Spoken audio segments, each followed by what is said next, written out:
Okay, so we're going to keep things on schedule. So I'm going to go ahead and get started. I just like to welcome you all and thank you for joining our 2022 online forum, which is organized by the Directorate of Higher Education Reviews of the Education and Training Quality Authority of the Kingdom of Bahrain, the BQA. I'd like to just present myself. I'm Dr. Nina Abdelrazak. I work as an academic consultant in the Directorate of Higher Education Reviews, and I'm going to be your facilitator for today. And at the same time, I'd like to start off by thanking the BQA Chief Executive, Dr. Tariq As-Sindi, for his continuous support and encouragement of our directorate. And I'd also like to thank the acting director of the General Directorate of Reviews at the BQA, Dr. Hassan Al-Hamadi, for always being there for us as a directorate and supporting us in so many different ways. On behalf of the Directorate of Higher Education Reviews, represented by its director, Al-Sheikha Dr. Lubna Al-Khalifa, I would also like to thank our guest speakers for today for their contributions, which, without these contributions, we could not have had this forum.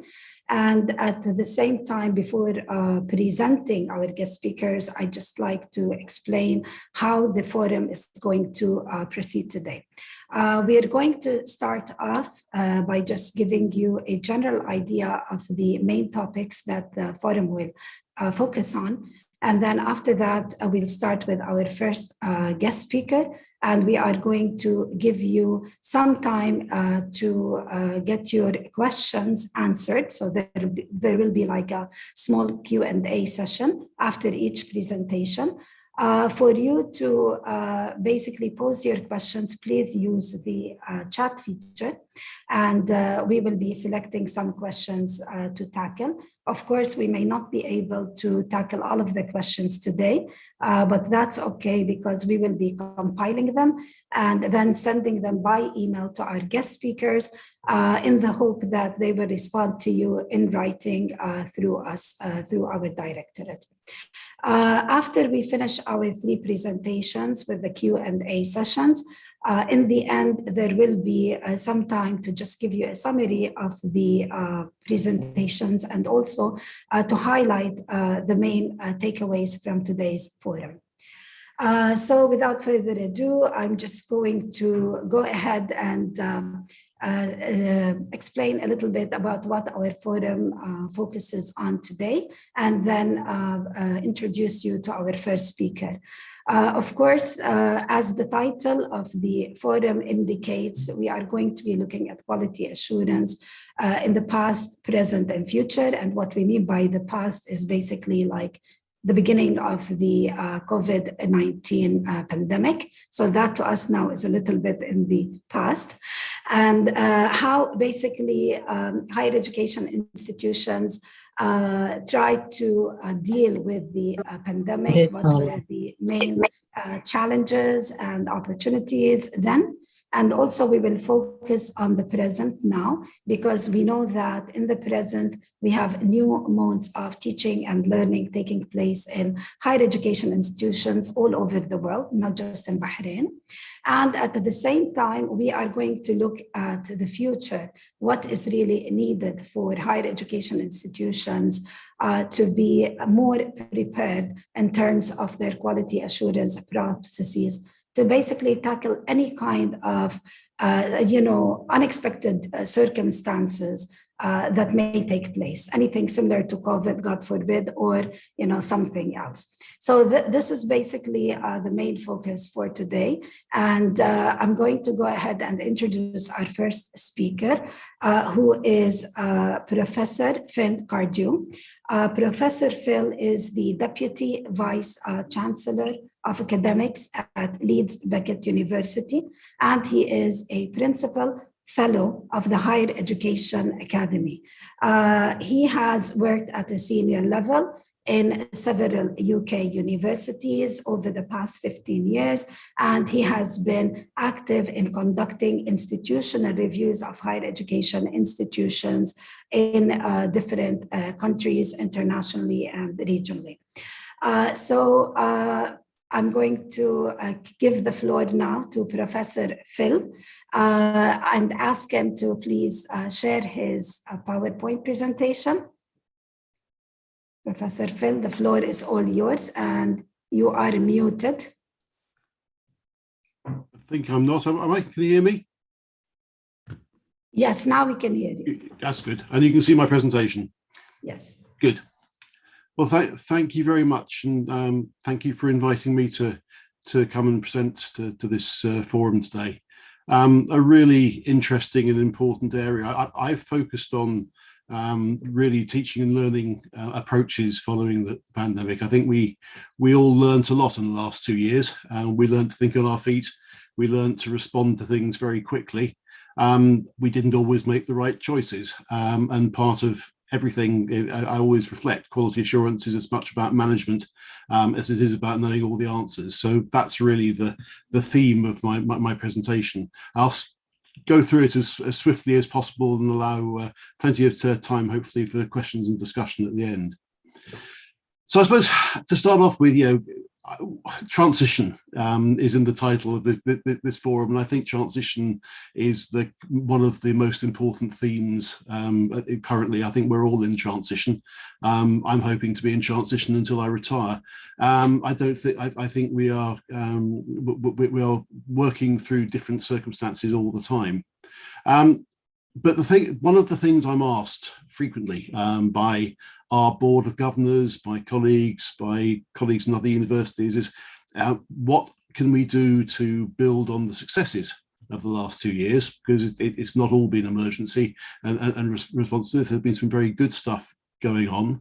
How can we consolidate and build on that? How can we make sure that we've learned lessons from what we've done in the last 2 years? And I think I don't know what this is like in other national contexts. In the context of the UK, I think one thing that we've learned in the last 6 months or more is there's become a political element to all of this, as well as an educational one. We may think we know best in terms of how to educate people, and in many cases I think we probably do, but our political masters have particular views, very often taken from their own experiences of higher education, which were some years ago.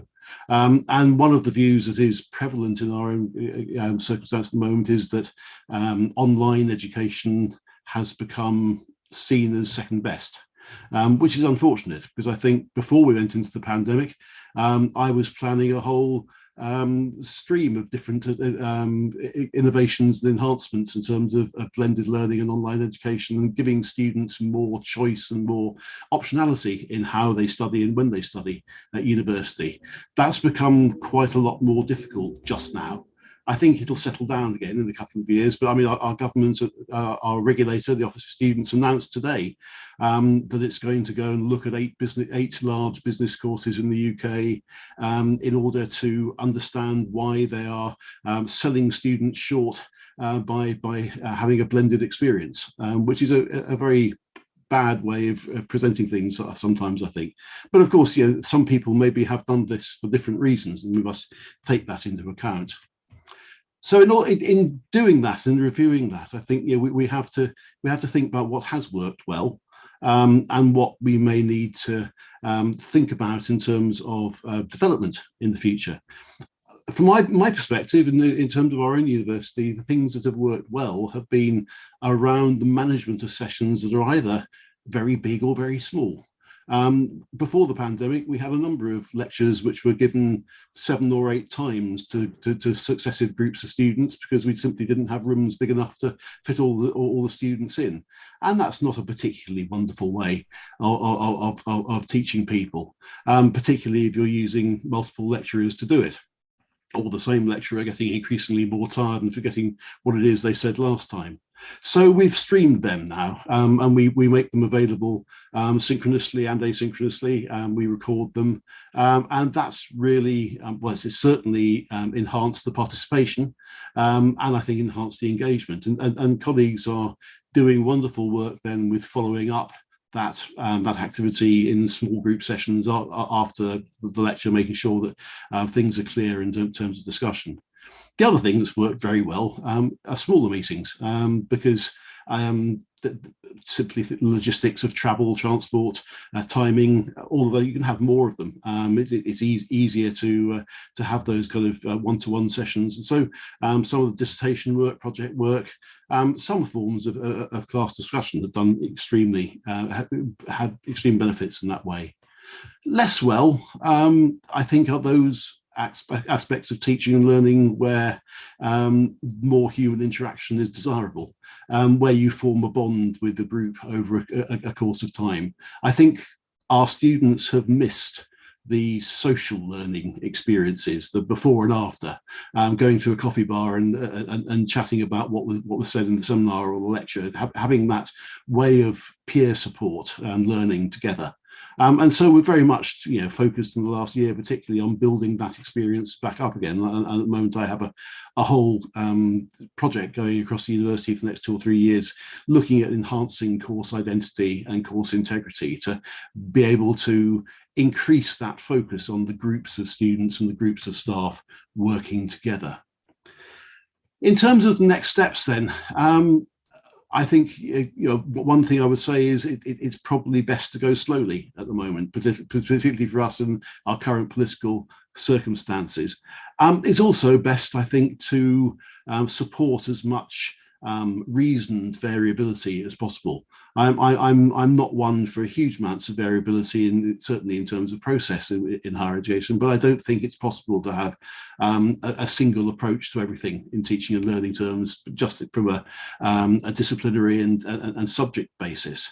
At the same time, anyone who works in a senior post in the university would probably tell you, you may think you're being nice to your colleagues by giving them lots of choice and freedom. Sometimes they want a bit of guidance.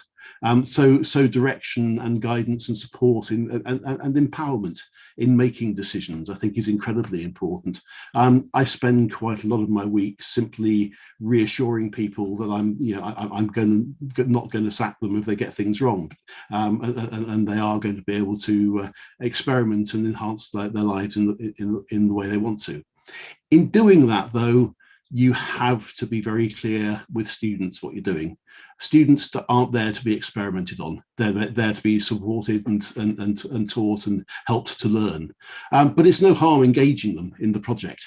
And I think quite often we don't do that well enough, and we don't bring our students along with us on the journey that we're going on and explain to them why we want to move in a particular way.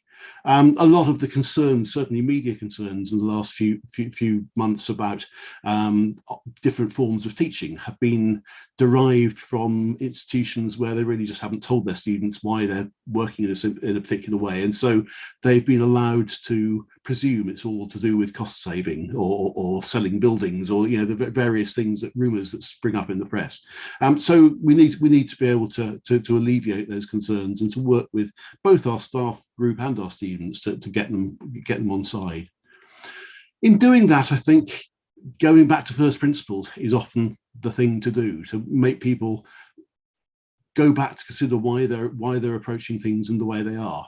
When I was first working in higher education quality assurance, God knows, 30 years ago, I'm afraid to say, I had a very wise boss who always said that the two most important questions in institutional review were, why are you doing it that way, and how do you know it works? And that's really very true. And actually sitting down with somebody and saying that, okay, why do you want to do it that way? Because people they pick up ideas from other people, they read articles and are encapsulated, enthralled by them. But just going back to thinking about that and whether or not the approach they want to take will work, it is incredibly important. But another important aspect that there's certainly for us is the when, the timing. I have, if I have any hard and fast rules in my management processes, it's about doing things at the right time of the year, making sure you can involve people in a transitional moment, that you don't move the goalposts on people halfway through their academic experience, and so that's an incredibly important part of that side of life. Someone is at the doorbell. Sorry, doorbell.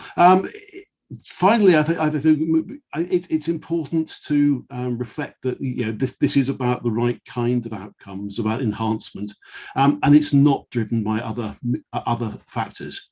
There are efficiencies, there are cost savings. I'm sure that there are ways in which we can manage space better and time better, but those shouldn't be the driving forces ever. And one of the advantages of being in a senior position in a university is you can beat off sometimes the financial and estate side of things a little bit, and focus on the teaching and pedagogy. And in doing that, you must be prepared to stand up for your own decisions, and to make sure that you are supporting others in a transparent way. But also underlying all of that, never ever let quality go. The standards of what we do, the quality of the student learning experience must be absolutely key in all terms.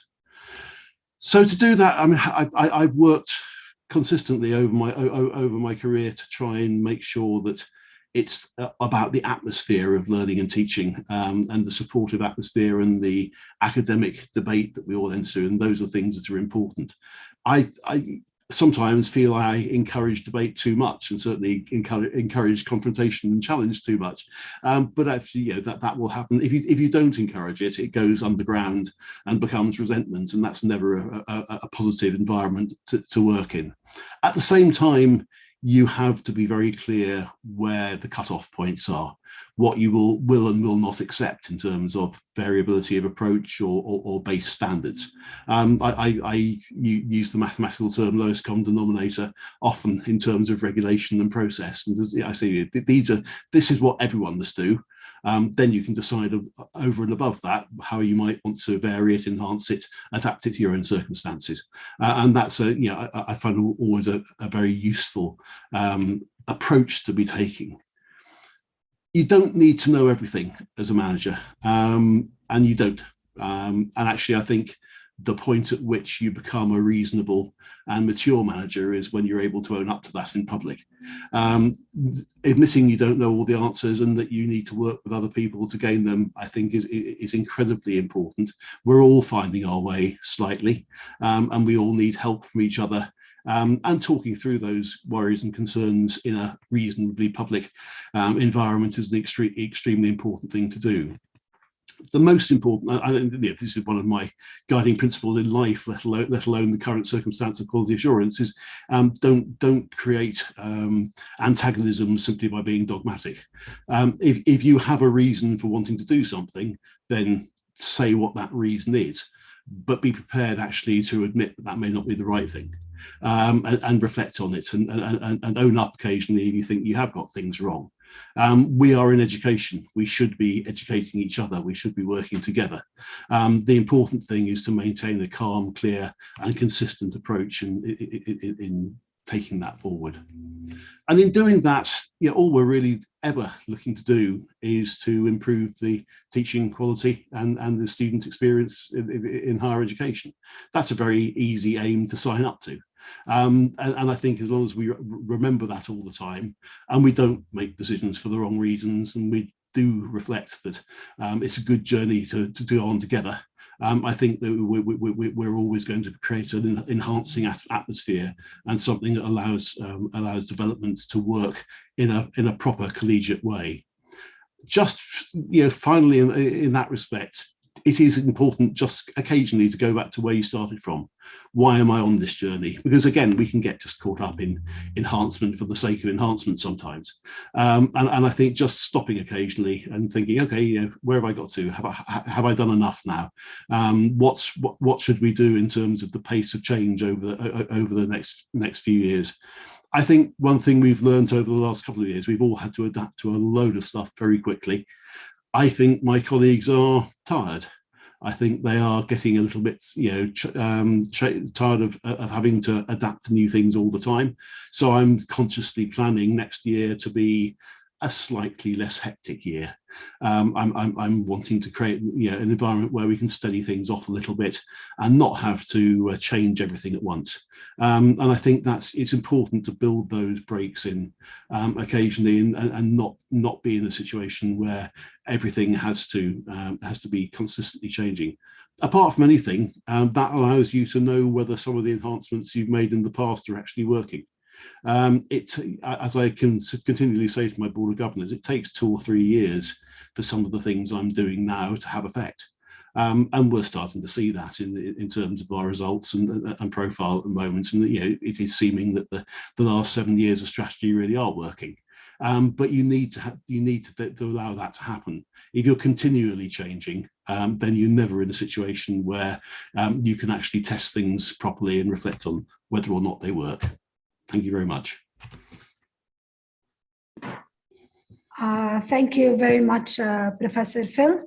I think, I'm not sure if there is a question or not.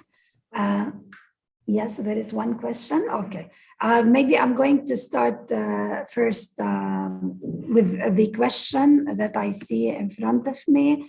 I think it is from Dr. Ghassan, if I'm not mistaken.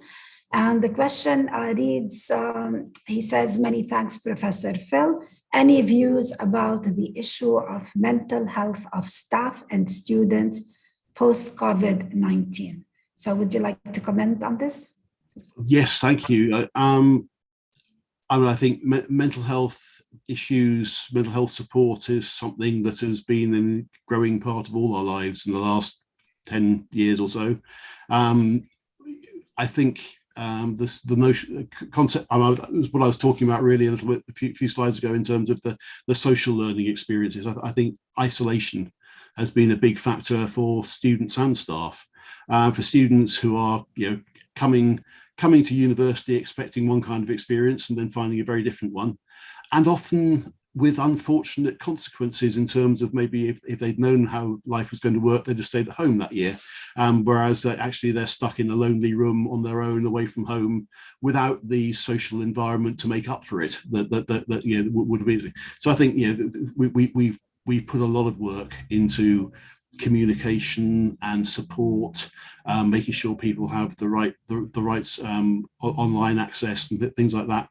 In many ways, access to support has been easier because it suddenly moved online, and that means that our student support services have been reporting something like 94% take-up rate of attendance at interviews and meetings now, whereas maybe pre-pandemic, when it was face-to-face, it was something like 65-70%.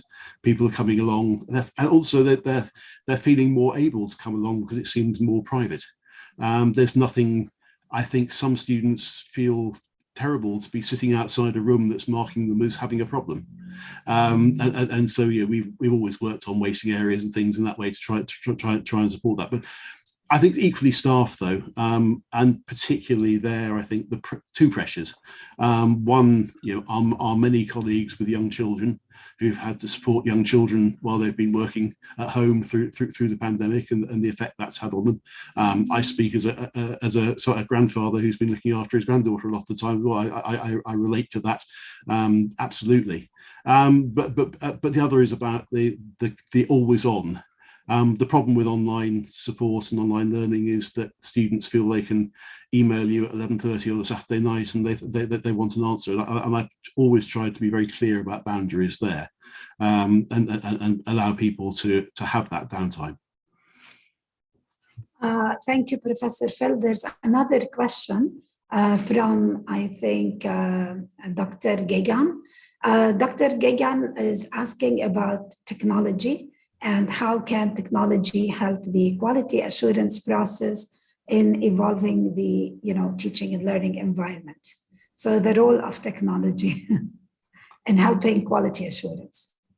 That's a very interesting question. And I think there are straightforward things like being able to have better data about things. And monitoring. As I said, I was able to reflect on attendance rates at lectures, for example, by how many people log on, that kind of thing. Knowing that those things are working is incredibly important. Some processes, peer observation of teaching, has suddenly become easier because you do it online. You don't have to sit, eerily in the back of a classroom, having a Heisenberg effect on the teaching because you're there. You can lurk virtually rather than physically, and that's kind of good. And I think quality processes. We were talking before this about reviews that have happened online. I've travelled virtually all around the world in the last 2 years, and the only thing it's meant is having to get up early occasionally. But that's been tremendous in terms of realising that we don't have to be sending colleagues all over the place all the time. So, for example, in our own university now, where we work with collaborative partners around the world, I encourage people not to fly. That's good for the planet. It's good for people's time. It's good for their health. So I think, realizing that we can work in completely different ways is really good. Thank you, Professor Phil and Professor Ghassan and Dr. Geoghegan for your questions. We still have time to take more questions, which is a good thing. And I can see in front of me one interesting question about how you think COVID-19 basically affected or impacted academic standards. And in general, maybe, of course, there will be variations from country to country or from university to university, but in general, did it put us in a better place, or did we go backward, or I don't know, your intake on this? I think for me, if there had been an impact on standards, I would have had to do something about it. One of the things I've been very careful about for the last 2 years is making sure that what we're doing through COVID hasn't impacted on standards. So the standards of the teaching assessment have not changed. We have adapted our academic regulations to support more, to allow students to focus more on where they've been highly achieving, and maybe have more option to drop the lower performing work, because I think that's only fair, particularly at the beginning of all this, where it hit us halfway through an academic year in the UK. So everyone was heading for their kind of second semester midterms and final assessments, and I think it destabilized things a lot. So I needed to be able to cushion that blow. To have a whole cohort of students underperforming or under rewarded for their performance would have been disastrous. But otherwise, in the UK, we have a system of external examining, which I know you're familiar with, and we always ask our external examiners a standards question, and they're really twofold. One is the standard of the assessment questions, right? Are students being assessed at the right level? And then what's the standard? Are they being marked fairly? And I'm glad to say we've had 100% response affirming us in that for the last 2 years. So I don't think anything there's been problematic. I think otherwise, some students and some colleagues have found that actually the environment they're working in gives them more time for research and reading. So in many ways, the standard of performance has gone up. And I don't think that's simply because of the systems we put in to support people. Okay, thank you so much. I'm looking at the time, and we still have time for more questions. I can see some questions in the chat, which are related to assessment and student engagement and all of that, but I'm going to keep those for later, because I know that our next presentation with Dr. Sarah is going to focus a lot on teaching, learning, assessment, student engagement, and well-being. So maybe your questions will be answered then. And I'm going to try to just keep the questions that focus more on strategies and management to Professor Phil. I have a question here, which is interesting. Maybe it's a little bit focused on health education.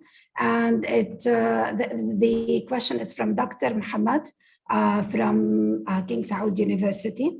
He is asking about how they could transform health education to comply with pandemic protocols of distancing and isolation without compromising quality of learning in the classroom, labs, and clinics. So I think maybe the most important part of this question is about like those hands-on experiences and the like training, internships, and things like that. Like we know those were very much impacted by COVID, right? But like, what are like some suggestions that you have on how to basically make sure those experiences do not get compromised? Sure. No, again, very interesting question. I suppose, speaking from the experience of the last 2 years, I suppose firstly, I would say taking the specialist health environment, I think that was actually the easiest thing to adapt to, because in our context, the health students were expecting to work in an environment where they had personal protective equipment, and therefore they gowned up and masked up and went to work. And they did that in the practical classroom settings, as well as in their placements and work experience. More widely, where we have practical classes, labs, facilities, that I think, well, I stuck to two principles over the last 2 years. One was to reduce the footfall in the university as much as possible in the other courses, so that we could make space for that work to carry on. So we did encourage people not to come in if they were doing a classroom-based activity, and we kept that kind of content to a minimum. That meant that the throughput in corridors and lifts and all those kind of things was kept to a minimum, so that allowed for distancing. And the other side of that was to extend opening hours, so we had fewer people in the rooms. So where we worked on a 25% occupancy rate. So where we would have had a lab space, let's take an easy sum, 60, we had it for 15 instead. So that meant we had to have 4 labs when we would have had one previously. I mean, that certainly seemed to work. We had very low levels of transmission. We had no cases actually that were put down to transmission on campus over the 2 years. We put in rigorous cleaning regimes and things as well, and we supplied masks to people. We didn't rely on students just forgetting. And we were fairly insistent on use. So I think the more technically, scientifically health side was very much easier, because they were using all this as part of their education. And in that way, in some respects, what a wonderful learning experience. So I guess also a part of the question is a little bit futuristic, because like now we are hearing about, God forbid, new pandemics like the monkeypox and all of that. And a part of the question was like, well, in case something again happens like COVID, God forbid, right? Would you like follow the same like managerial approaches and strategies that you've been explaining? Like today, you've explained a lot about what worked for you. So would you do the same things again, or do you think that the future requires like different alternative approaches to management, leadership? Or just, what do you think? I think, from my perspective, the thing that worked for us was the academic environment we created before the pandemic hit. A not managerialist environment, a collegiate one that supported collective decision making and with clear accountability at senior levels. And I think from that perspective also, the leadership our Vice Chancellor showed in communicate. He wrote a daily message to staff for 2 years, which went down very well in terms of, and then he was quite happy to explain what was happening in very broad terms to people in that way. So I think we got through it all with very little unrest and dispute and trouble, and I think we only had 42. We've got 28,000 students. We only had 42 complaints about COVID in 2 years, which I think is fairly exceptional from that point of view. In terms of the future, I suppose just one thing I pick up on very quickly.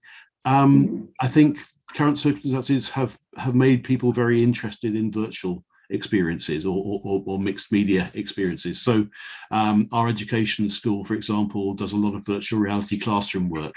They've created classrooms and where you can go and work in them with a headset, basically.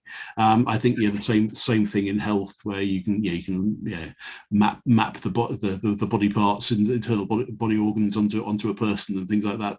That's been a lot of interest there, and I think it's a growing area where maybe there is much more work to learn there. Okay, thank you so much. So I think I'm just going to have to end it here for the questions for Professor Phil. But again, I remind our dear audience that if they have more questions, they could still type them in the chat. Just specify who your question is for, and we will compile all of those questions to basically try to get our speakers to answer them at a later time for you. So thank you very much, Professor Phil, for a very interesting presentation and quite insightful. And I'd like to thank all of the audience who actually participated, whether from Bahrain or outside of Bahrain, in posing questions to Dr. Phil and making the discussion more interesting and interactive. We are going to move next to our second speaker. Our second speaker is coming from Bahrain, local, and she is Dr. Sarah Shono. Dr. Sarah has a PhD in foreign language education from the University of Texas at Austin, Texas, and an MA in applied linguistics and teaching English as a second language from Georgia State University, Atlanta. And Dr. Sarah is an assistant professor in the English department at the American University of Bahrain. Dr. Sarah is going to be focusing, as I said earlier, on very important aspects related to teaching, learning, assessment, student engagement, and well-being. And she's going to be sharing her experiences on being now, I guess, more of an expert on new modes of teaching and learning, what we would consider maybe new modes being implemented, at least in the Kingdom of Bahrain, as a response to the COVID situation, and focusing on the present, what is happening presently, differently than the maybe online learning that was happening in the past, in the beginning of the pandemic. So Dr. Shono, welcome, and the floor is all yours. Please share your presentation and you can go ahead and get started. All right, thank you very much, Dr. Nina. I hope everybody can hear me. And thank you everybody for being here today. So what I'm going to be talking to you about, here we go. Can you guys see my PowerPoint? Yes, all is good. Wonderful, thank you. So I'm going to be talking about, like Dr. Nina was saying, the new modalities that are our new reality right now. So presently in quite a few universities, including my institution, we're using the HyFlex modality. So like any other modality, it comes with its advantages and disadvantages, and there are quite a few challenges but also solutions that we have been working on and trying and finding ways to overcome the challenges that exist. So in a HyFlex modality or a HyFlex environment, basically, there's actually quite a few interpretations what HyFlex actually means. So it's, hybrid and flexible at the same time. At my institution, it's the approach we're using is actually giving the students the full choice, the option of when and how they want to attend their classes. So they can attend their classes in person, they can attend the same class online. I can decide 2 days a week I'm going to be online, 3 days a week I'm going to be in person on campus. Other institutions are doing it differently. So they're HyFlex in the sense that the flexibility is not decided by the student, but by, let's say, the instructor or the institution. So they decide what days or for which courses or for which classes the students are going to be in person or online. So in terms of the positives, because I don't want to look at negatives only, there are benefits for using this modality from the student perspective, and there are also benefits from the faculty perspective. From the student's perspective, obviously you have better access for learning. So on a day that a student has transportation issues, they don't have to worry about missing class. They can attend, for example, online. If you've got, let's say, students with any kind of disabilities or any other situations happening, they're not feeling well, doesn't really matter. They're not going to lose access to learning. They have the option of switching to online on those days. What we've noticed for allowing the students this flexibility for specific types of students, it's been really, really helpful. So a lot of our, let's say, students who have social anxiety, students who are autistic find this really useful. So they can choose, on days where they feel up to it, they can come to campus. On days where they prefer to be in a more secure, kind of more familiar environment, they can stay home and attend classes online. In terms of the benefits for faculty, using the HyFlex modality has proven to be, for quite a few people, to be much easier than doing two separate classes. So having a class, so I teach the same course to one section, let's say online, and the same course then to another section in person. So doing them both at the same time, which is what HyFlex, how it works, right? So at the same time, you have students who are physically in the classroom with you and students who are online, which, like I said, does come with its own challenges, but it is less time consuming than trying to do them separately, because obviously you're teaching double the time when you have, separate online and in-person classes. So when I'm going to talk to you about the challenges and then some of the solutions that I found to be very helpful. I'm going to be focusing on some of the dimensions of HyFlex teaching. So you'll hear me, whatever I'm talking to you about is going to connect to one of these four dimensions. So whether it's about organization and communicating, engagement, obviously we're going to talk a lot about student engagement, equity, and obviously assessment. And I saw some people had questions in the chat about some of these. When it comes to the other side of the coin, so the disadvantages, obviously, we have very specifically teaching challenges and assessment challenges, and I'll be going through those, like I said, and some of the possible solutions. So for some of the teaching challenges, if you've done HyFlex modality, or even if you've prepared classes for online students only, you know how much time goes into it. There's a lot of prep ahead of time that needs to happen. For HyFlex, it's even more because you're almost prepping for two things at the same time. So for the students who are there in person and the students who are online as well, because you're dealing in really two modalities at the same time, there's a lot of technical issues that can be problematic. Obviously, you have to make sure that you pay attention to the students that you have online, and at the same time, pay attention to the students that you have in person. You're not just teaching online, so you're not just looking at a screen and focusing in one place. You're literally being torn into multiple directions and having to divide your focus all the time, which can be sometimes a little bit overwhelming for some people, but there are ways to get around it, and it does get better. The more you practice it, you get better at it. Now, making sure that the students are getting, and this is obviously related to quality, making sure that regardless of what the modality the student has chosen, that they're still getting the same type of learning, they're still getting the same opportunity, they're still understanding the same content, they're receiving the same messages, also requires planning. So even though technically the students are there at the same time, their experience is not exactly the same. And just talking as if they're all in class, or talking as if they're all online, or teaching that way does not create equity for them. So you have to plan ahead how you're going to make sure that the experience is the same for everybody, regardless of where they are or how they're attending. One problem with the teaching, when you're using, whether it's online fully or high flex, it does require a little bit of more maturity on the side of the student.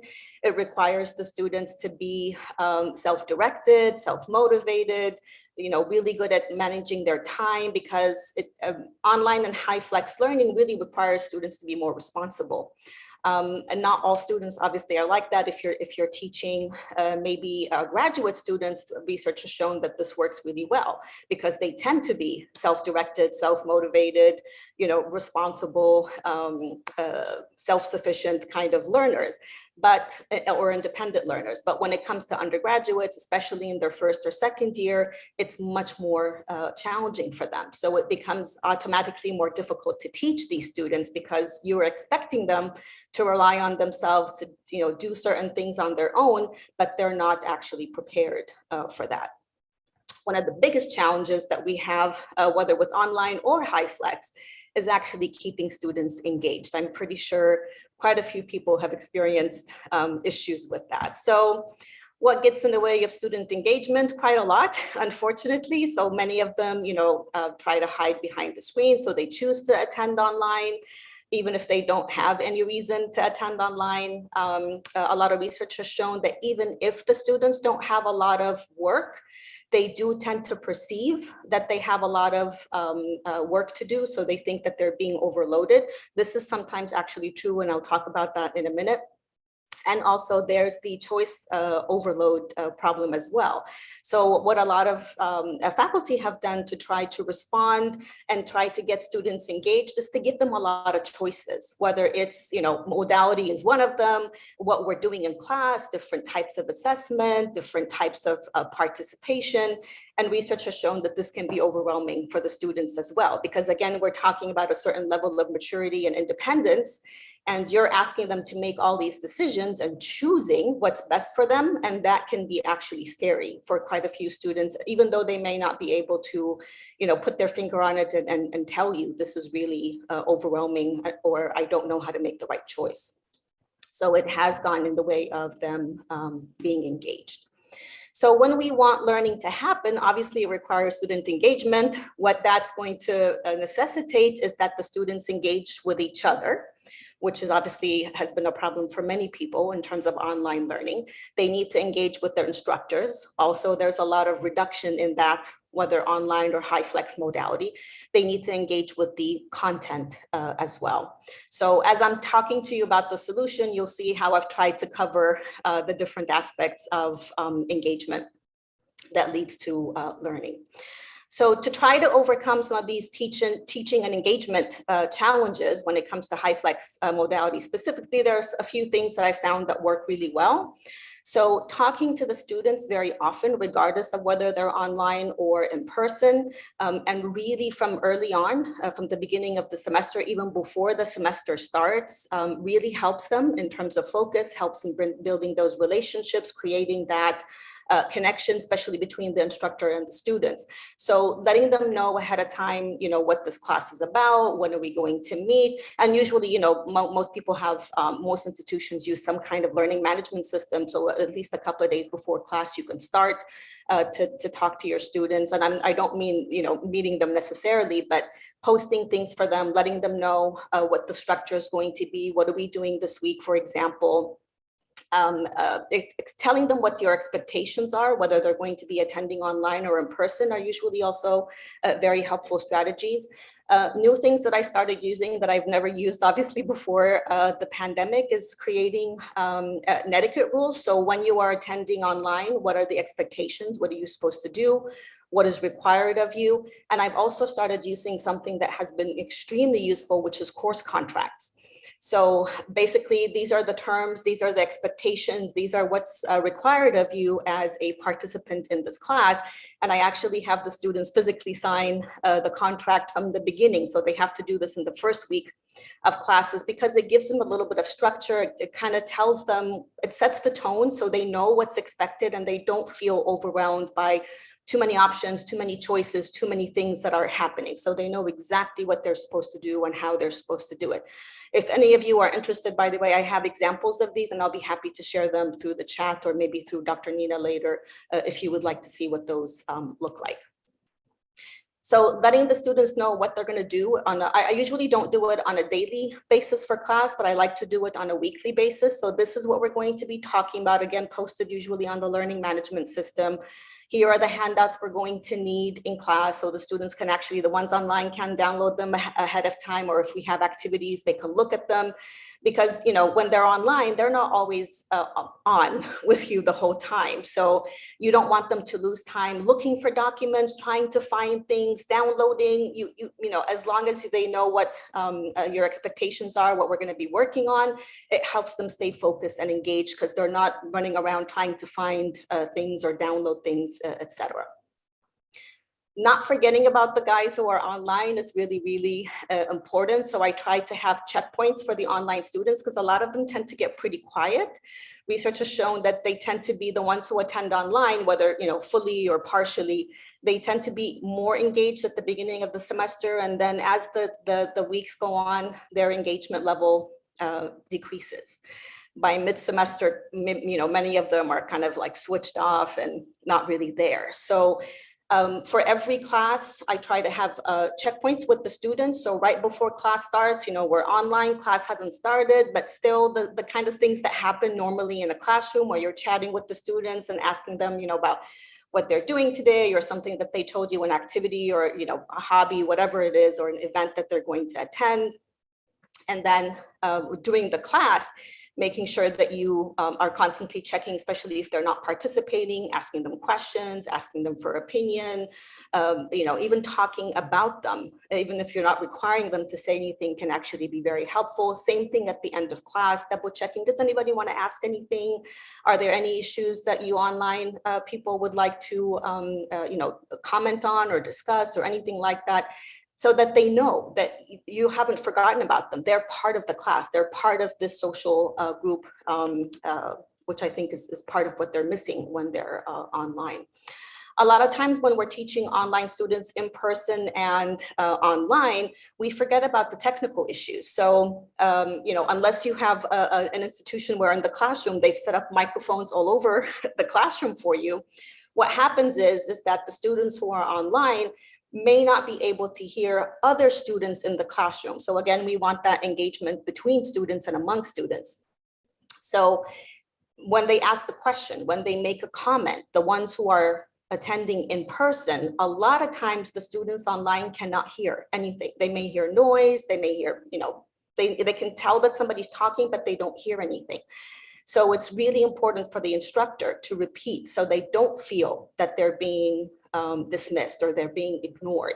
And that helps them become a little bit more engaged because they do feel like they are part of a classroom. So I found that to be, you know, a really simple strategy, but very, very helpful to the students. Other solutions that have worked really well. Some of these are pretty obvious, so I won't be talking about them for very long. You know, recording your lectures so that everybody can have access to them even after the class. I've found this idea really useful for the students who are reluctant to turn on their cameras. So instead of having them show us their actual faces, I encourage them to, especially if they're concerned about privacy or any other issue at home, is to use animated avatars. So they create their own avatar. They can make it look like anything they want. A lot of students choose to create ones that actually look like them. Or, you know, I've had people want to be an apple or, you know, jar of peanut butter. It doesn't really matter. You may want to have specific rules if you want to. I let them do whatever they want. That way I can tell that they're actually there because the avatar will actually move the way they move. It'll open its mouth when they're talking. It'll close its eyes if they're, you know, if they're taking a little nap or doing something else. So it actually creates a little bit more opportunity for them to be engaged and participate. And it helps you as the instructor find out whether or not my students are actually there, because, you know, once the camera's off, you don't really know much, and you have no way of telling whether or not you do need to do anything to make sure that they're engaged. you know, with the technology that we have, there are so many features that you can use, live polls, you can try to flip the classroom. This, you know, depending on what you're teaching, excuse me, may work really well or not. A lot of collaborative work, again, because you want those interactions between the students, with the instructor, with the content.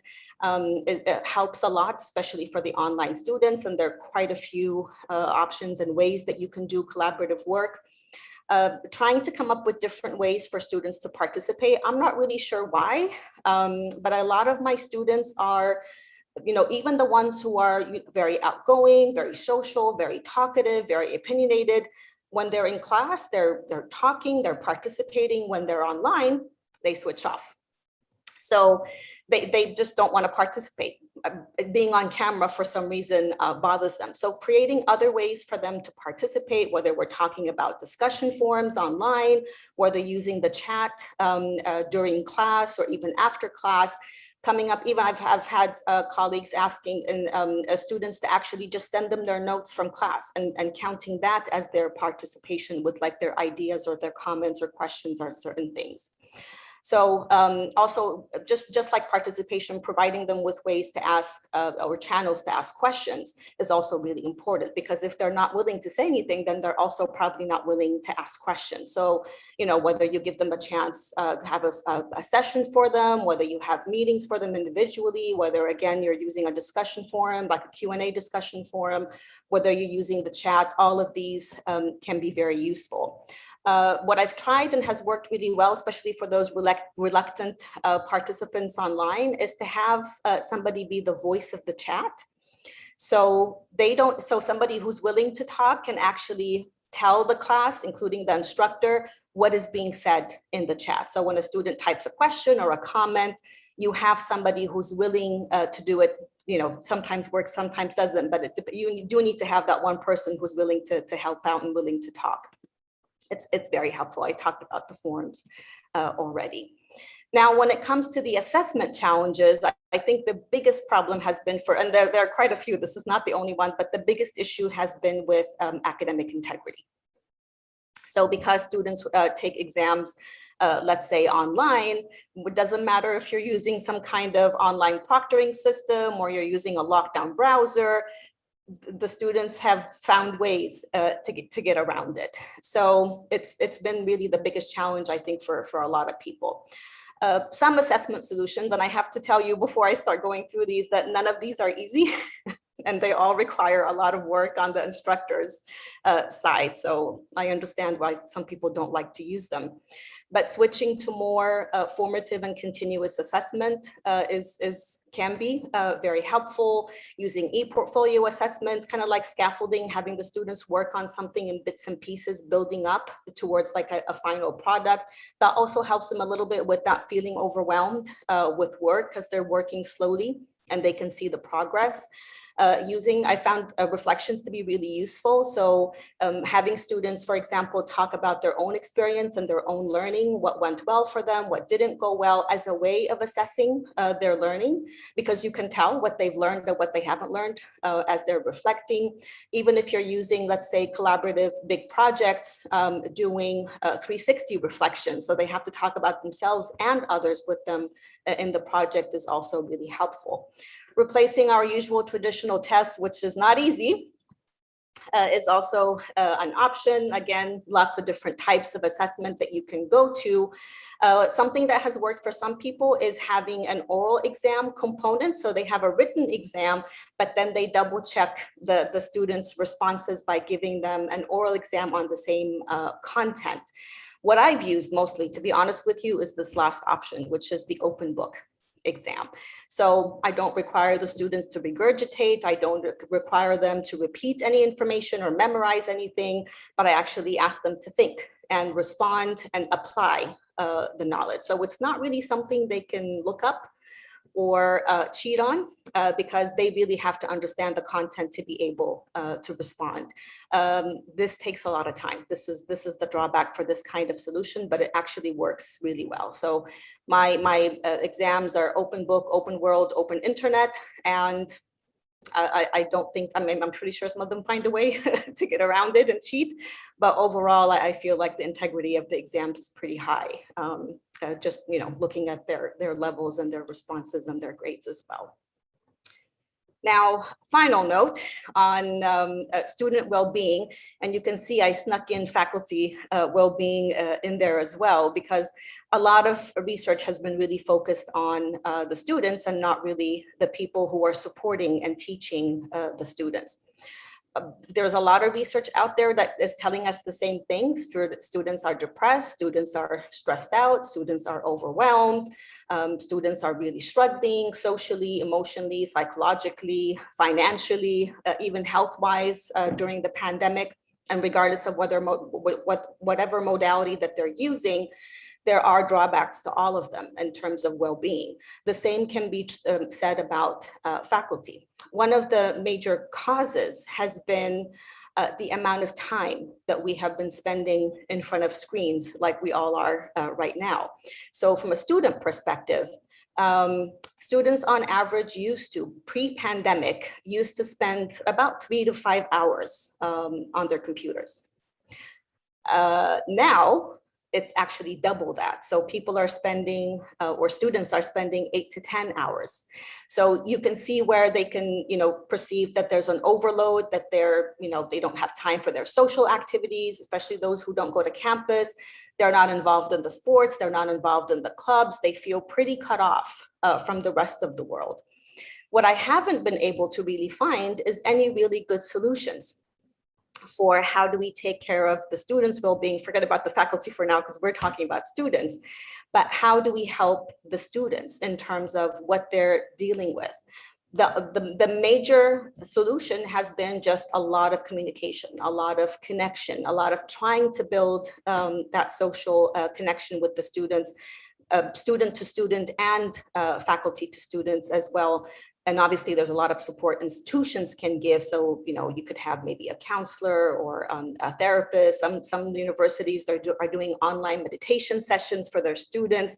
I think even things like time management, technical teaching for students, because some of their stress sometimes comes from just way too much technology that's new that they're not familiar with. But I can't tell you that I've found a solution for my students. I do a lot of one-on-one meeting with the students, especially the ones who are constantly online, to kind of try to build those connections. Obviously, we're talking about the content, we're talking about whatever project or paper they're working on, but through that, I try to have some kind of social connection or with the students. And, so far it seems to be working, at least for some of them, but I can't tell you that I have, tried and true solutions, honestly. And it's something we're all struggling with, not just the students. I have some resources for you. I don't know if any of you are interested in any of these, and I am happy to take your questions. Thank you very much, Dr. Sarah. And yes, indeed, we do have several questions. But first, I would just like to note that a couple of people have showed interest in receiving your course contracts. And so we've listed them down, and inshallah, we will be emailing them the course contracts once we receive them from your side. Do you want me to just put them in the chat for people? Because I can do that easily if you would. Yeah, like. you can maybe later on. Let's just answer the questions now. And then when our next speaker starts, then you can go ahead and do that. Absolutely. Okay, thank you. Thank you so much. So basically for the questions, I'm going to start with the first question that we received.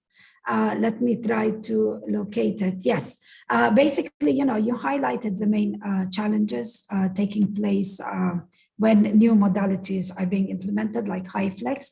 And the question is about whether you think these challenges are due to our practices, our regular traditional practices, or whether basically that there is like some kind of social rejection towards them. And this is why the challenges are happening. So what do you think?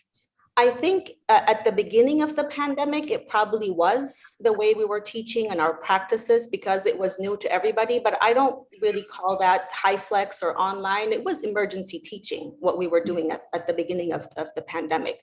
At this point, I don't think so, because I think everybody has adjusted, everybody has changed the way, hopefully has changed the way that they teach, has changed the way that they're approaching teaching and learning.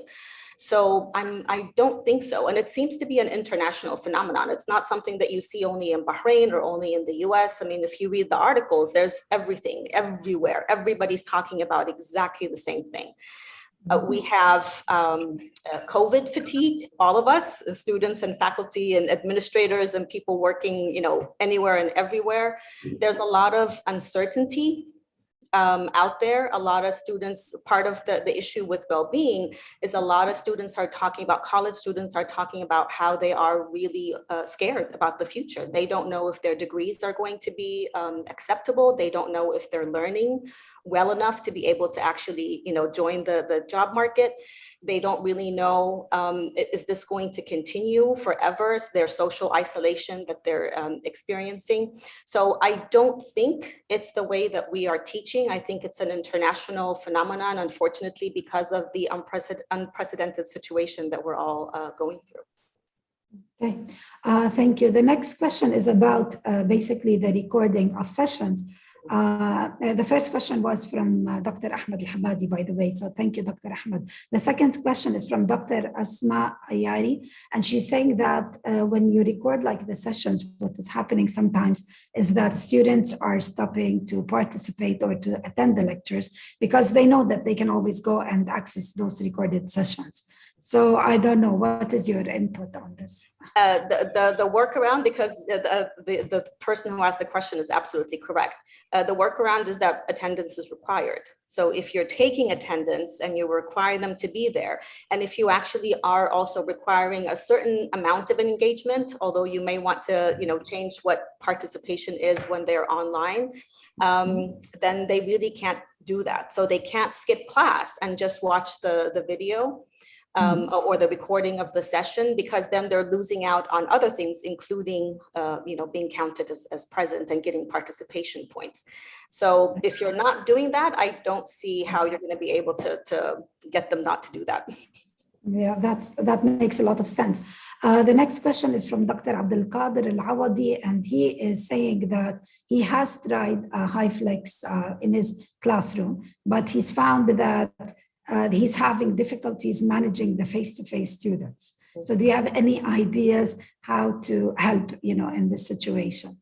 That's really interesting, because it's usually the other way around, because when you have the people in front of you, it's so easy to just focus on them and forget about those guys online.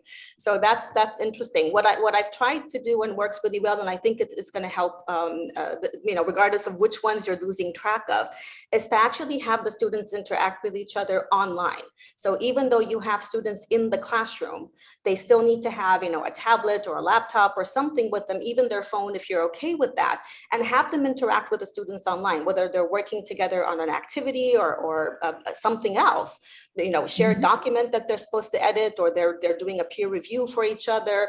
So have them interact with the students who are online, and that's going to help you kind of keep both engaged at the same time. But I'm a little surprised that you're focused more on the online people than the in-person people. I don't know if that's very helpful. Yes, indeed. And I think we will take just one last question. This is from Mr. Deep Hassan. And the question basically focuses more on the students who have challenges. You know, the students may be at risk of academic failure and who are like, you know, generally like weak, if we want to say academically. So basically he's asking about if they are like the online students, like in the HyFlex sessions, okay, and there's like a big number of students to deal with, like how can you ensure engaging such students, number one, and number two, like when you're using, for example, assessments such as the open book, which require basically the utilization of higher order thinking skills, like how do they get impacted by such assessments and how do you try to accommodate them basically? Okay. as far as I've seen, because I've had students like that, and there's a connection between the fact that they are online, or constantly online, or choosing online, and their academic performance. So because they're not engaged, because they're not motivated, because they're attending from home and hiding behind that screen, obviously when you don't have engagement, you don't have learning really happening. So of course that's going to affect their academic performance. Now, trying to get them to get engaged, besides all of the stuff that I talked about, my only suggestion is to find out why. Why is it that they're not engaged? Because for some students, it could be just simply a time management issue. So it's not that they're really struggling academically, but they're prioritizing maybe other subjects or other courses. So they think they're okay in your class, but you know, they're wrong and they're not okay in your class, and they need to dedicate maybe more time. Sometimes it's an issue of, you know, they're having some kind of anxiety or emotional issues. So if you don't really know the cause, there's no way that you can actually help the students, because, you know, they're not all not being engaged for the same reason. There are different reasons why they're not engaged. So the first approach is to find out, have a talk with them, try to understand what's going on with them. What I found from my talks I've had with students who were constantly online and with low performance is that it was COVID fatigue. They're just sick and tired of the situation. And even though they know, even though they are fully aware that if they come physically to campus, that they will actually be more engaged, they will pay more attention, they will be more switched on in class, they still don't do it because they're so demotivated, they're so depressed or anxious or worried, to the point that they don't want to do anything. So again, step one, find out why. Then you can figure out what you can do to engage them, if it's possible. Okay, thank you so much. So this was really very, very helpful, and we got, I think, a lot of tips about how to do things a little bit differently. So thank you, Dr. Sarah, and we wish you the best of luck continuing with this mode of learning, challenging mode of learning. And it is time now for us to basically move on to our last but not least presentation and guest speaker. Our guest speaker next is also from Bahrain, and specifically from the University of Bahrain. This is Dr. Louisella Balbis. Dr. Louisella Balbis is currently the Director of Quality Assurance and Accreditation Center at the University of Bahrain. She received her MS degree in computer engineering from the University of Genoa, Italy in 2002, and she completed her PhD in control engineering at the University of Strathclyde, Glasgow in 2007. And she worked as a senior engineer in several companies. And she is here today to basically give us some insight on the internal quality assurance processes of the University of Bahrain, the main challenges and initiatives that are taking place, especially, you know, in light of the COVID situation in the past, and the COVID situation and the transition that is happening now, and what is really needed for the future. So Dr. Louisella, the floor is all yours. You can share your presentation, and please go ahead. I hope you can all see my screen.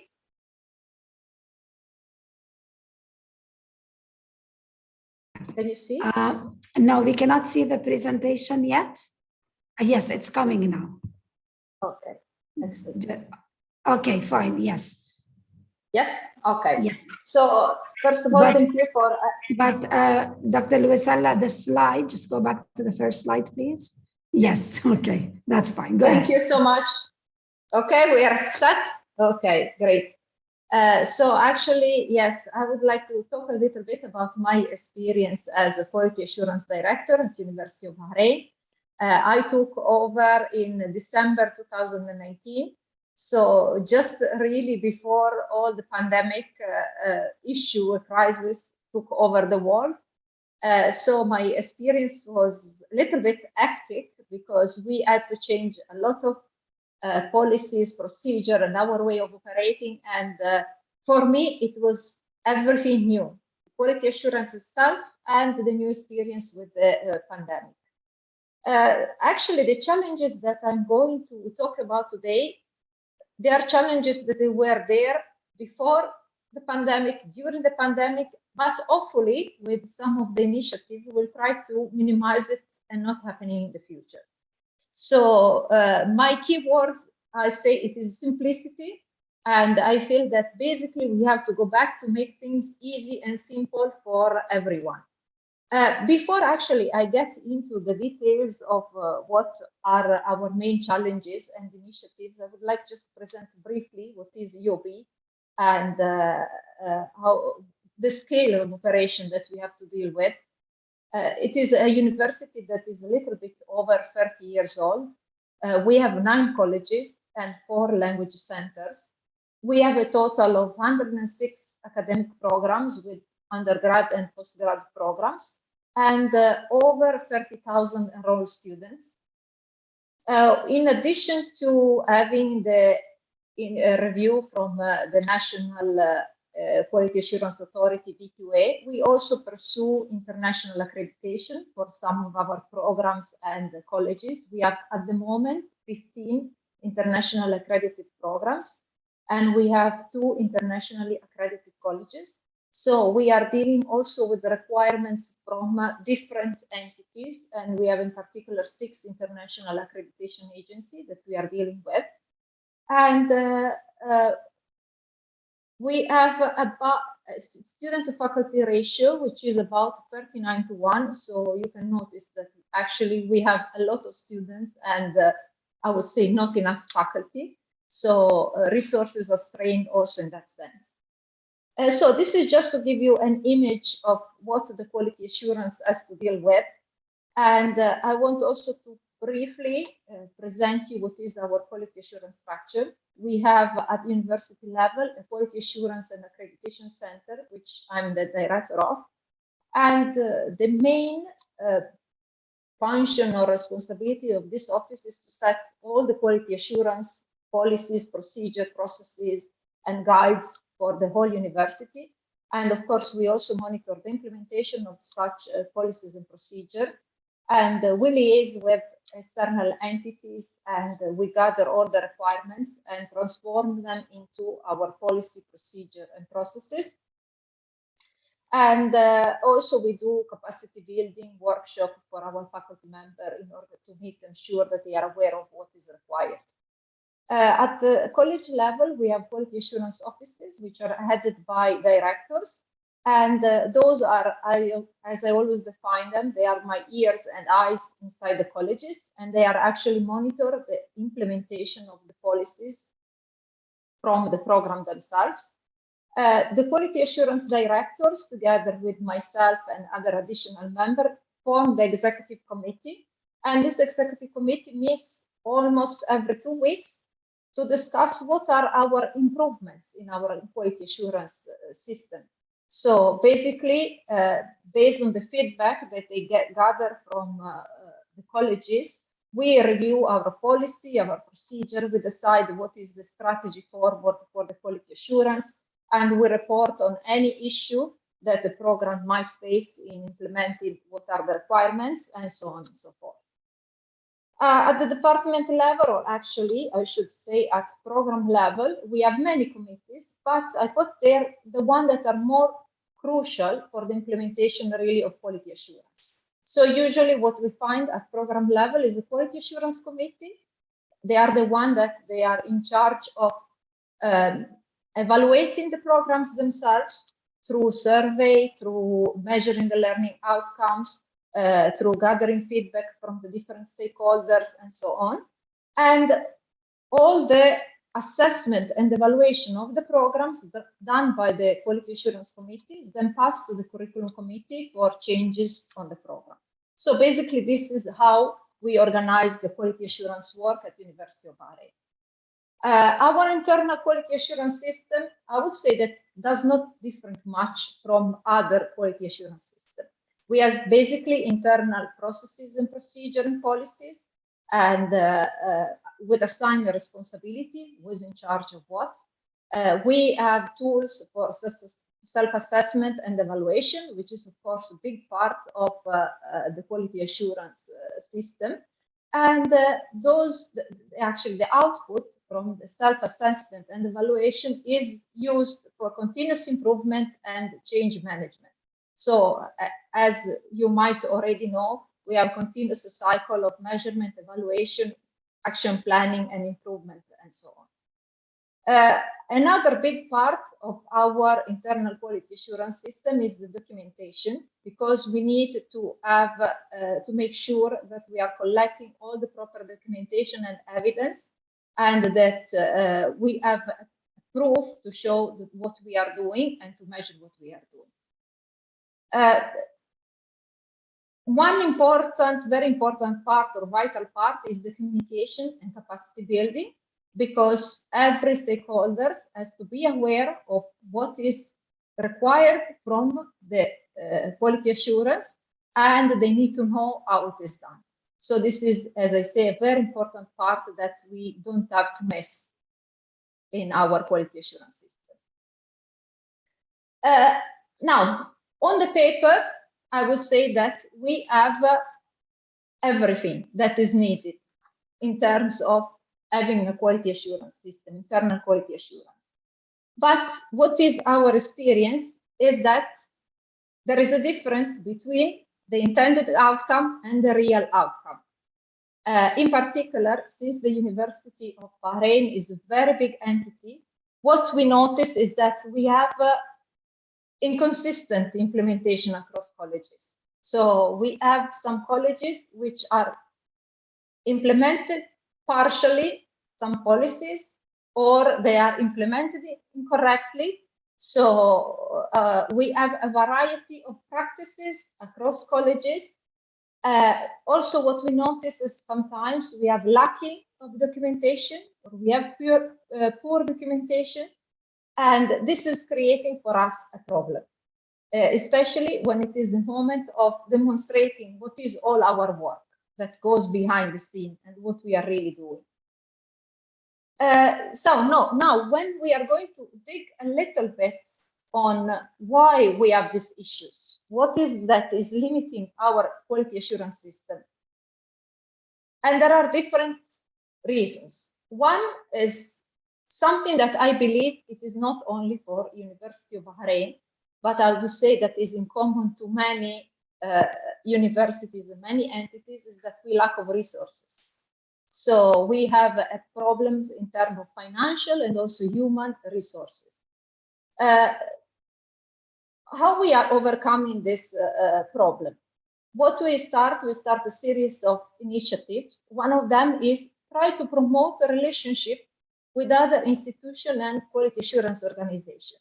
So, for example, we have a large number of programs that needs to be externally reviewed.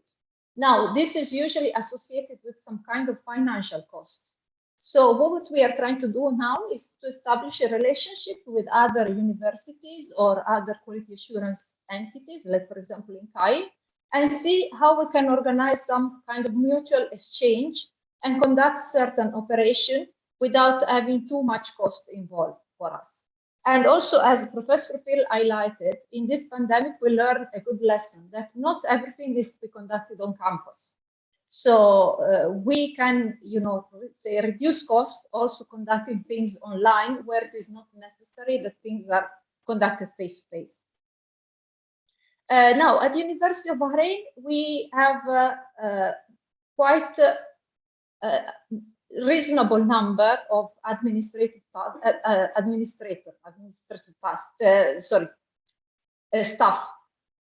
But what is the issue sometimes is that they do not possess the right skills that is needed to conduct quality assurance.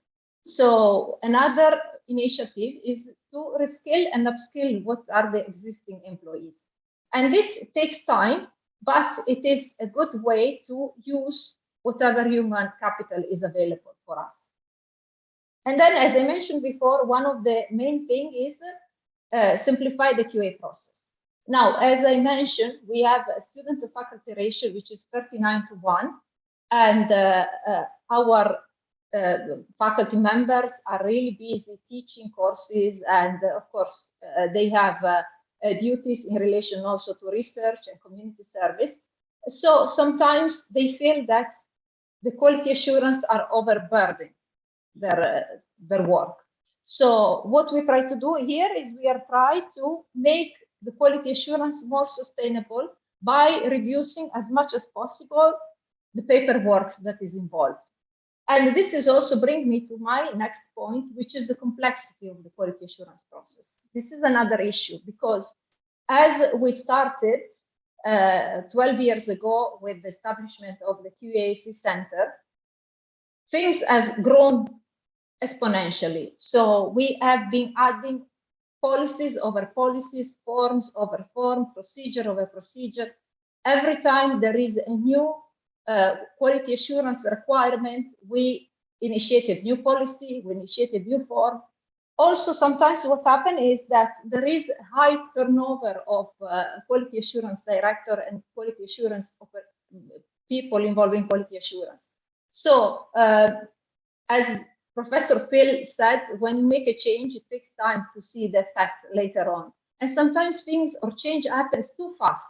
So people which are involved in the quality assurance, they do not have a full picture, and they are not fully aware of, let's say, of the big picture of the quality assurance. So maybe they start policies or they start procedure, and this procedure later on down the line, they are redundant, or there is paperwork which is not really needed. So what we did, we initiated a big review of all the policies and procedure, and we tried to simplify as much as possible and try to combine things together so that faculty is not required to produce as much paperwork as before. Another thing is that we try to make things available for people in the easiest way possible. So again, the online pandemic taught us that there is Microsoft Teams and there are many tools in which things can be shared and people can work on them. And so we created quality assurance toolkits where staff and faculty member can just access those toolkits, and everything is inside there, starting from the policy, the forms, flow charts to guide them, and so on and so forth. So also, what makes the quality assurance process complex is the fact that people are not only not aware of the requirements, but also they are not aware of the why we are doing things. So sometimes policies, procedure were imposed on the faculty blindly, but they do not really see, again, what is the big picture, why we are doing something. So what we are trying to do now is to communicate better with faculty members to make them aware of what is required and why we are doing things.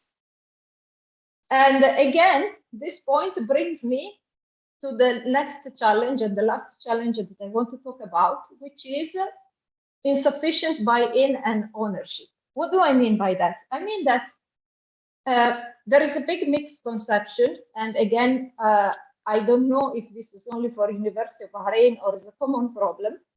The expectation is that who is responsible for quality assurance? The quality assurance office, or the quality assurance center, or the quality assurance director, or the quality assurance committee. Where in reality, quality assurance is a responsibility of everybody. There is no one that can get away from it. So with the support of the top management, we are trying to change this narrative. We want to change and clarify, we want to specify and clarify what is the accountability and what is the expectation for everyone, head of departments, deans, staff, faculty member, everybody has a role to play in quality assurance. And actually, I can identify different type of people that are involved in quality assurance. There are the ones that they just want to tick the box.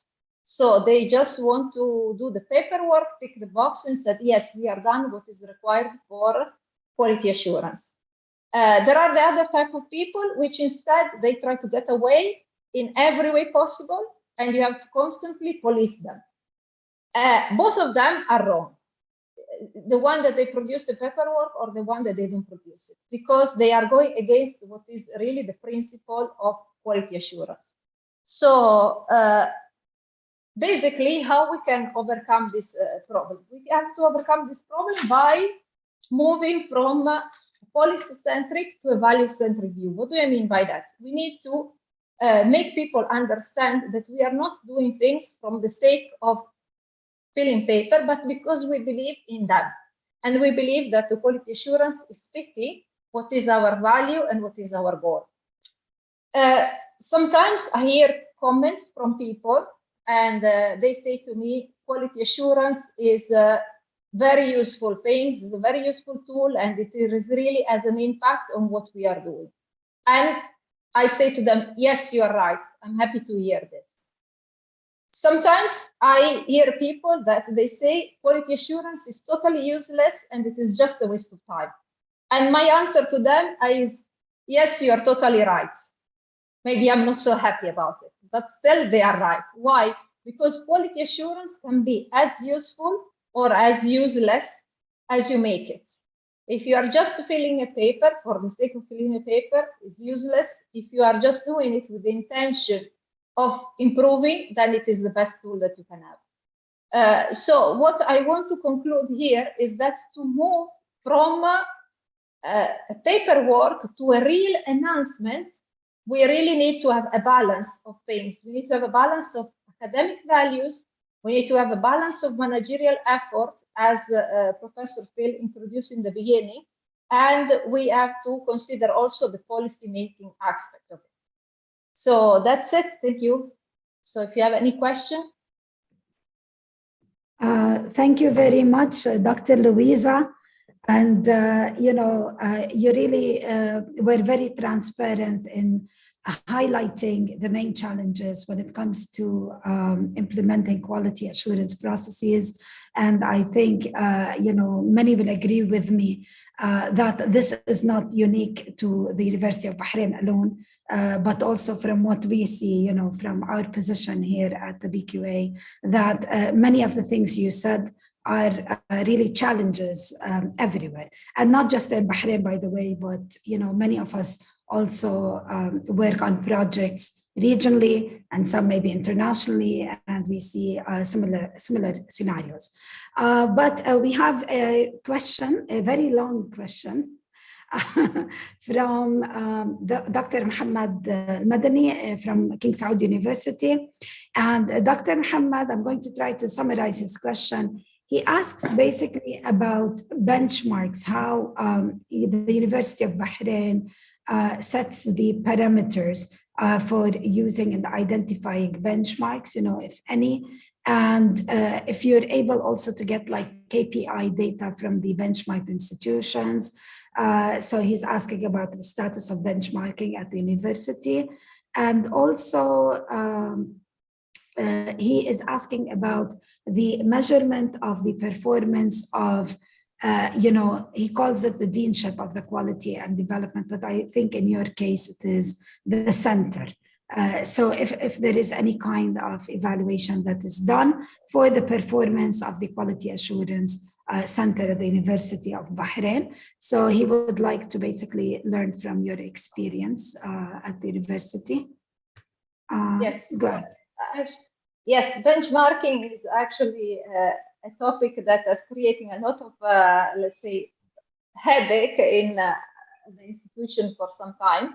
And what so far it is a common practice is benchmarking of curriculum.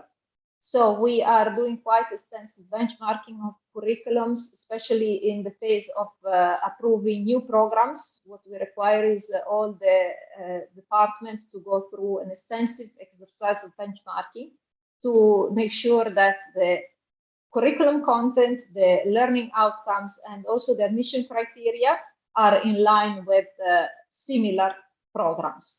When it comes to benchmarking of outcomes, like, for example, student graduation rate and so on, This is just limited for the moment to desktop search. We did not formalize it yet with the other institution, but we are working on it.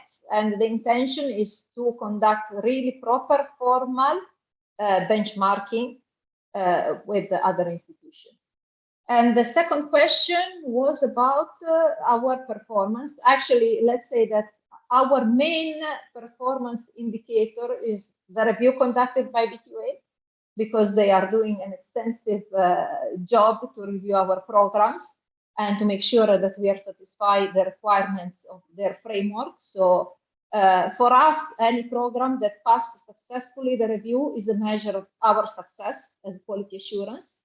We are also subject to institutional review periodically by BQA. So also this is a measure of our success.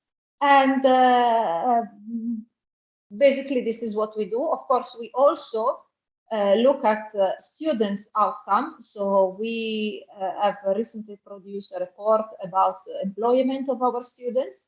And this is the final outcome that we want to look at and measure our, let's say, success.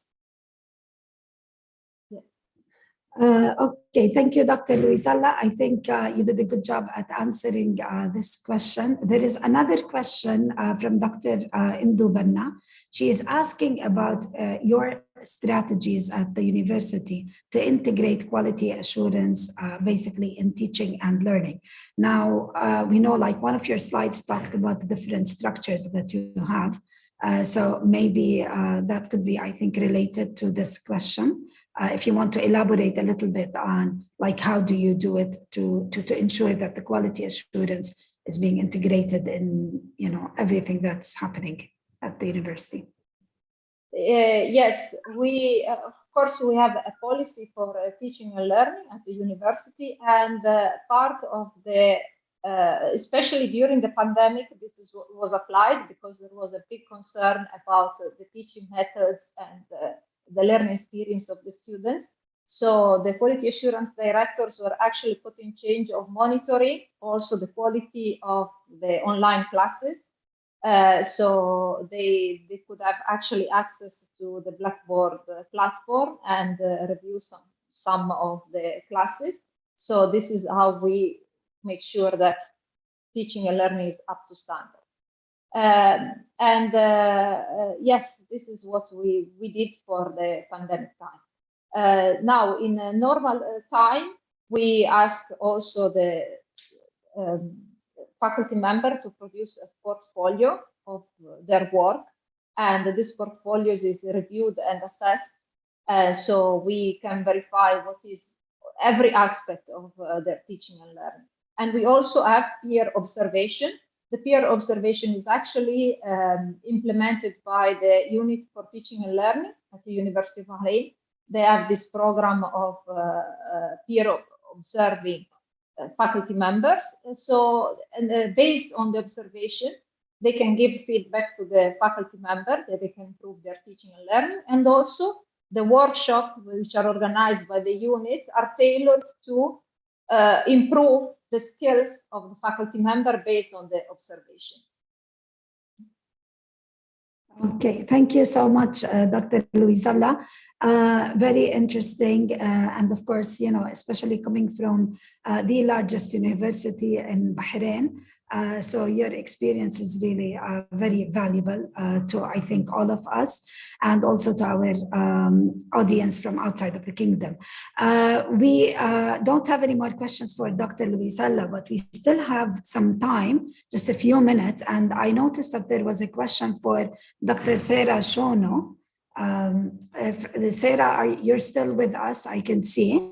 Okay, and I'll just go back to this question. This question is from someone both of us know very well, Ms. Marwan Najjar. She is asking basically about whether in your university you have like university-wide preventive actions at the beginning of the semester to encourage, academic integrity. So we do. So there's two things that started happening after COVID. One is academic integrity training for the students. So, just explaining why it's important, the different ways that you can make sure that you're not violating the policy. And at the same time, the university changed its policies in terms of assessment. And the students obviously were informed about this and told about this so that we can try to maintain the integrity. So, but besides that, because you do, regardless of whether you're online or not, you do expect your students to uphold standards of academic integrity anyway. And, we explain things to them like, this matters in terms of what your degree is going to be, how it's going to be received in the future. It affects your academic standing, all of that stuff. So yes, policies had to change because of the switch to testing online and some training for the students as well. Okay, thank you very much. I'm just looking to see there is, okay. There are no more questions, actually. I think we did a very good job at tackling most of them. And basically, there was one question for Professor Phil, if he is still with us.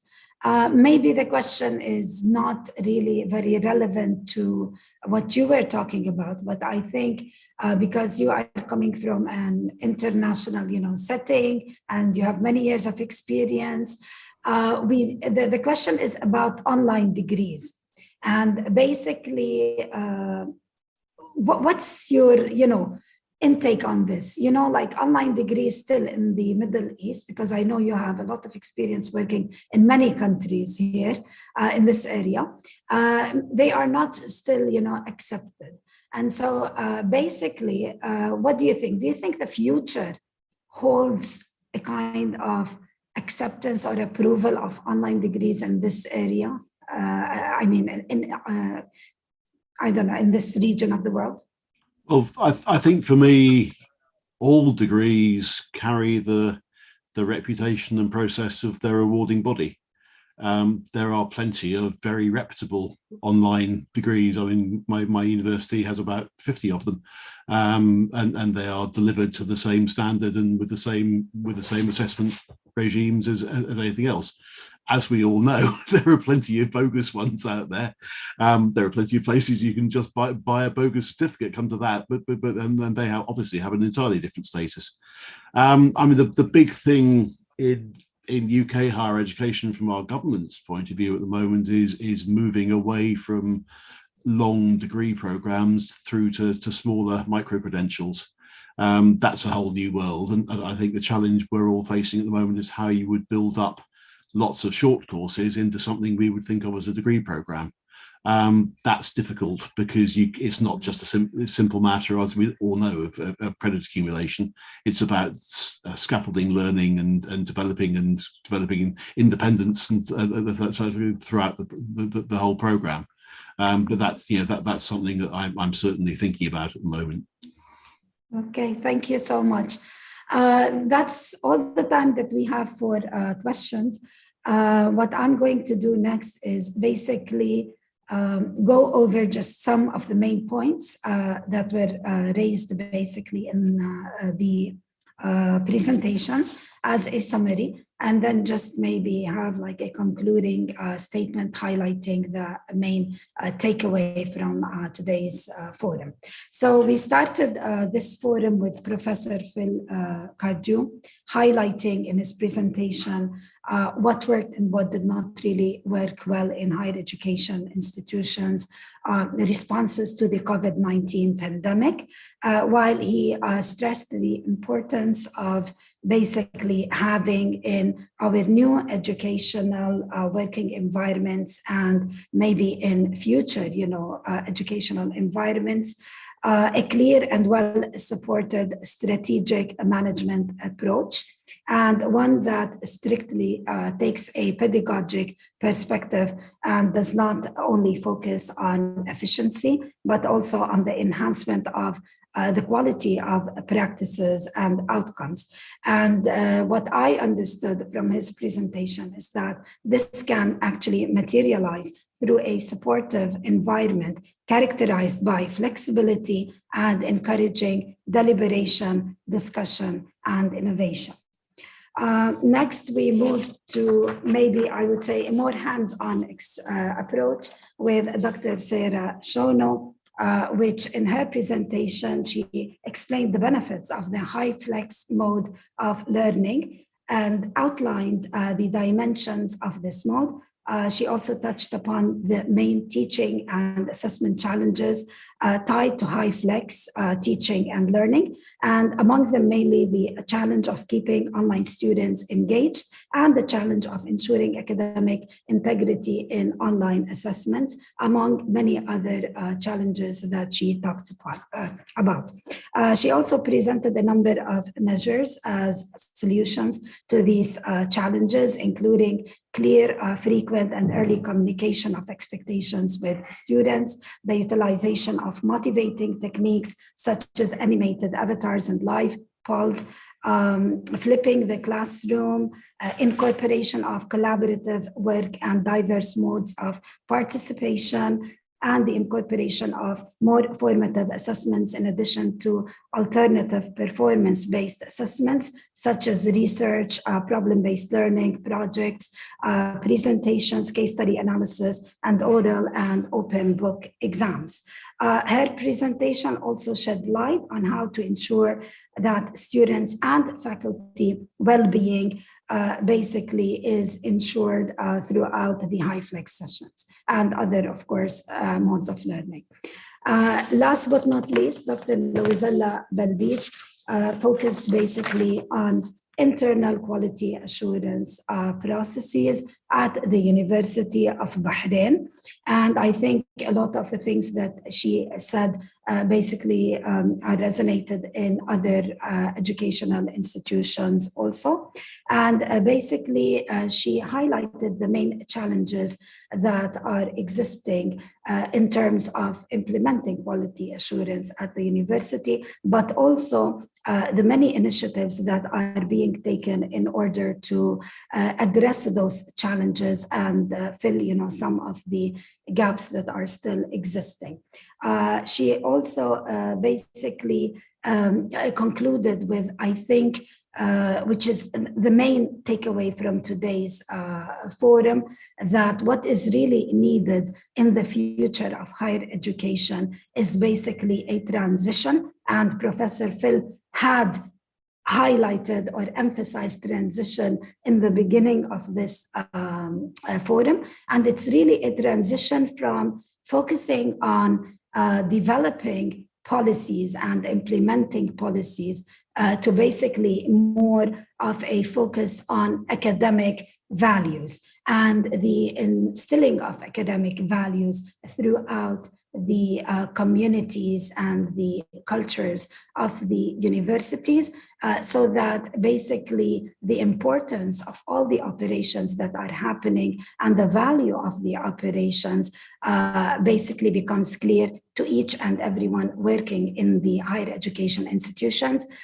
with the hope that more people will start getting convinced of why really it is important to do things in certain ways and according to policy and procedure. It's not just because they have to, but also because that is in the interest of the university, and it will all lead to an improvement in the outcomes of whatever programs are being delivered by those universities. So really, a culture change is what is needed, because we do now have the policies, we have the procedures, but we need basically more belief in quality assurance, more convincing basically approaches towards quality assurance, and at the same time, more implementation based on faith in quality assurance. So I think that is the main takeaway of today. And I say this regardless, I guess, of any mode of learning, whether it is face-to-face, whether it's high flex, hybrid, whatever new modes that may come up. I think the story is the same when it comes to ensuring a quality of educational outcomes. Faith, I think, is the answer, and hopefully that we will get more people believing and also, practicing based on their beliefs. So thank you all very much. Thank you, Professor Phil. Thank you, Dr. Luizella, Dr. Sarah. You did an amazing job. I personally enjoyed this forum a lot, and I really benefited from it. And I'm hoping that all of our audience did too, and I'm sure that they did. So thank you, everyone. Thank you, our audience. Thank you for all the interaction and the great questions. And we hope to see you again in future BQA and DHR forums. Have a wonderful day. Stay safe. We still say stay safe because the pandemic is not over yet. And take care. Have a lovely day.